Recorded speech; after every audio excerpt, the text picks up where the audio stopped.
సహృదకి వెంకీ గారికి గులాబ్ జామ్ కావాలన్నారు. మేము అనలే. మీరు అన్నారు కదా. మేము అనలే. మీరు అన్నారు. అన్నవా? అరే మీరు అన్నారు. అన్నట్టున్నాం. అయితే గులాబ్ జామ్ చేసుకుందాం. Guys, let's make gulab jamun.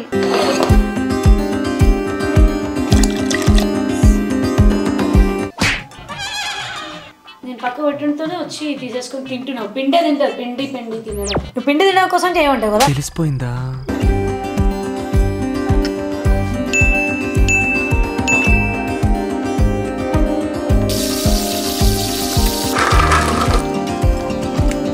అరే అయిపోయిందంటావా? పోయి తిందామా?